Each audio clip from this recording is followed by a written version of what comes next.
Bonjour, je suis Elodie Bardot, coach experte en développement personnel, spécialisée dans la reconversion professionnelle, fondatrice de la méthode Cohérence. Je voulais faire cette petite vidéo sur le sujet de comment devenir résilient, évidemment face à la période qu'on traverse. Et j'ai écrit un article dessus parce que c'est un sujet qui m'a touchée de très très près. Les dernières années, la résilience. Et du coup, j'ai vraiment travaillé sur ce sujet-là. Et je me suis dit que je pouvais en parler. Euh, du coup, ce qu'il faut déjà savoir, c'est quoi la résilience? C'est la capacité pour un individu à rebondir, quelle que soit la situation. Et on parle de ce type de situation traumatisante. Ça vient de Boris Cyrulnik, ce terme qui a vécu dans des camps de concentration. Donc on parle de choses graves comme ça, comme ce qu'on traverse actuellement.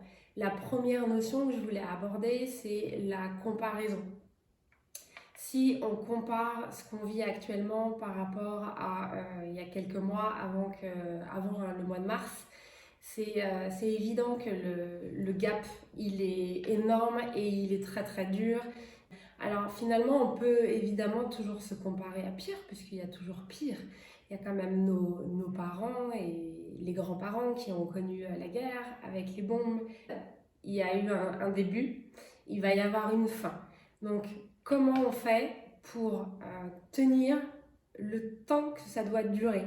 C'est une énorme vague qui est en train de passer. Il faut qu'elle passe. Mais il y a un moment où la vague, elle va s'arrêter. C'est une certitude, ça. Mais vraiment, c'est une certitude. Une personne qui est gravement malade, euh, il ne faut pas qu'elle se compare à son voisin qui est en bonne santé, par exemple. Là, ça va être trop difficile, le gap va être trop grand. Je peux en parler en connaissance de cause par rapport à la maladie de mon fils qui a été déclarée il y a 2 ans, où j'avais lu dans l'été un livre où il y avait un petit garçon qui en fait décédait. Donc c'est vrai que finalement, c'est pas que ça m'a aidé, mais c'était de relativiser et de se dire, aujourd'hui il a une maladie, bah tu peux pas comparer à l'enfant qu'il était en bonne santé et à tous ses amis qui sont en bonne santé. Parce qu'il y en a d'autres, dans ma famille aussi, qui ont des maladies incurables. Donc en fait, il faut changer notre degré de comparaison. Déjà, je pense que ça c'est la première chose. La deuxième chose, ça va être la perception de ce qui se passe, de l'événement. Alors, si je vous prends cette tâche, on est d'accord que l'événement, il est tel qu'il est. Donc là, il y a le confinement, il y a le Covid, il y a tout ce qui se passe. Mais on a un pouvoir, nous, c'est la manière dont on va le percevoir, dont on va le regarder. Parce qu'on peut très bien le regarder de ce côté-là, c'est-à-dire dans la peur. Et on sait qu'il y a deux polarités. Il y a la peur et il y a l'amour. Et la peur, qu'est-ce qu'elle va faire? Elle va faire qu'au quotidien, vous allez avoir une énergie négative, dégager des pensées négatives. Tout va être négatif. C'est pas du tout l'idéal en fait pour vous, parce que là, comment on peut s'en sortir? C'est en vivant chaque journée du mieux qu'on peut. On se concentre jour après jour. Comme disait ma grand-mère, demain le soleil se lèvera toujours. Que ce n'est pas l'événement en lui-même qui a un impact positif ou négatif dans notre vie, c'est la manière dont on va l'observer. C'est notre perception en fait de la réalité qui va déterminer l'impact de l'événement dans notre vie. C'est pas l'événement. Alors il y a l'aspect positif, comme on a vu, avec le good day. On a l'aspect négatif, d'accord, quand on parle de verre à moitié vide ou à moitié plein. Mais là, aujourd'hui, dans le devenir résilient, c'est pas du tout ça. Parce qu'on est d'accord qu'il n'y a pas de grand positif. Par contre, il y a pour moi une troisième perception, ça va être la résilience. Et la résilience, comme je disais, c'est la capacité à rebondir. Comment on rebondit? En acceptant totalement. Et c'est en lâchant. On va lâcher aussi avec le corps en fait. C'est la tête, c'est le corps. C'est on accepte. Il y a des nouvelles règles, c'est pour un temps limité, on ne sait pas la durée, mais on ne va pas se focaliser sur la durée, on ne va pas se focaliser sur et si, mais qu'est-ce qui va se passer si je perds mon travail?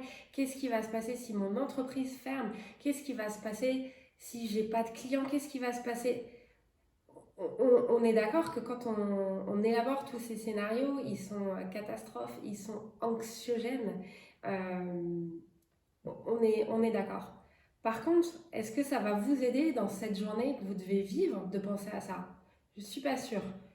Donc, l'idée, c'est pas de penser à un monde de bisounours avec des éléphants roses. On est quand même dans la réalité, c'est pas du tout ça, mais l'idée, c'est qu'il il se passe quelque chose de grave, on accepte, et au lieu d'imaginer des scénarios catastrophes, des choses qui pourraient se passer très négatives, et ben, on va se concentrer sur sa journée.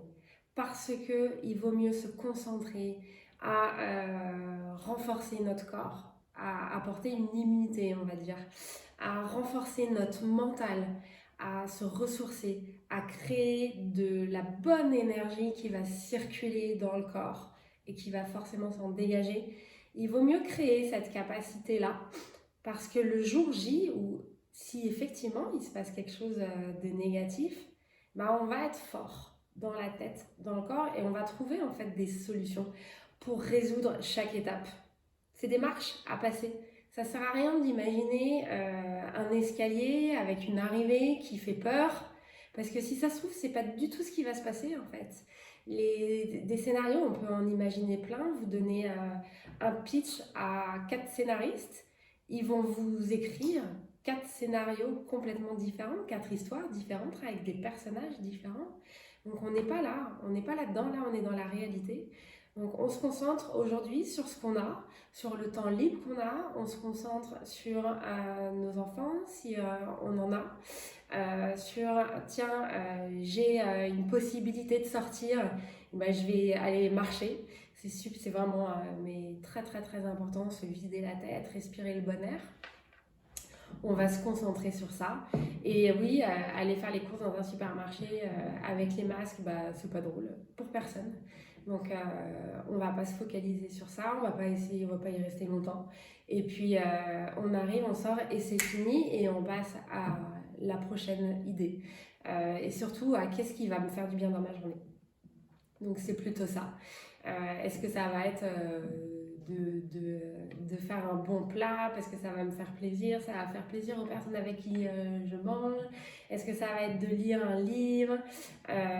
Voilà, mettre son temps à profit en fait, c'est cette période-là. Là, la vidéo suivante, je vais vous proposer des conseils, des exemples de renforcement mental ou physique qu'on peut faire pour cette période. En tout cas, je vous souhaite bon courage à tous. Serrons-nous les coudes, soutenons-nous et puis on va surtout attendre que cette vague elle passe. Et puis voilà, on aura notre événement à nous. Hein. Ce sera bien celui-là. Allez, bon courage à tous, à bientôt. Au revoir.